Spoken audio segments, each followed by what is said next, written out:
Does it seem like investors are taking that breather now and that we're stabilizing to some extent? Yeah, it feels like that a little bit today, but let's be honest here. I think uncertainty is going to reign for at least until September, if not longer, given the political situation in the UK. So I think taking a deep breath and remaining calm is a good mind state to be in, but I think you also have to focus on risk management here and, and making sure you're not too far out over your skis. Chris, let me ask you about, you have exposure to European stocks in all of your portfolios, I believe. I've got a chart here, which you can't see, but it shows dividend yields across different indexes. And the FTSE has the highest dividend yield right now, 4.5%. The DAX a little bit lower, the S&P only 2.25%, the Nikkei only 2% even. The FTSE's dividend yield is amazingly high, and a lot of people are saying, look, this is an index that has exporters who will benefit from a weaker pound. Is it attractive to you right now? I would say, to me, the FTSE is less attractive than some other areas of Europe. Yes, UK exporters may eventually benefit from the major drop in the pound, but between then and now, I think we still have a lot of wood to chop in terms of uncertainty. I mean, a lot of these companies have no idea what their hiring plans are going to look like. They're going to be reticent to do capital expenditures, given what we think is going to be a pretty significant hit to the UK economy in the near term because of Brexit.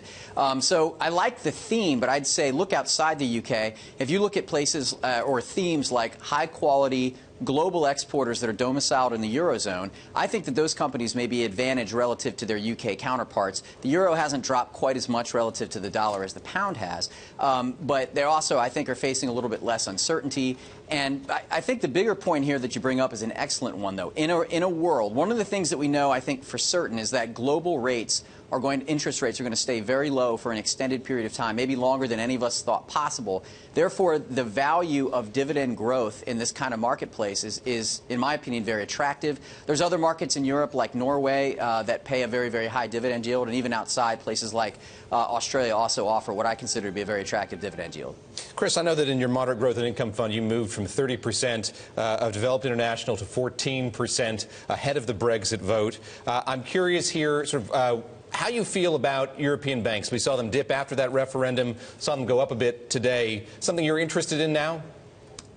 Actually, no. Despite the huge drops, I would say that European financials are our least favorite part of the developed international landscape for the exact, basically the same reason we just talked about. Global rates being as low as they are, that is going to constrain bank earnings, I think, for a really long period of time. I don't believe that there's massive solvency risk here. I think there is massive earnings risk, and it's going to persist for a long period of time.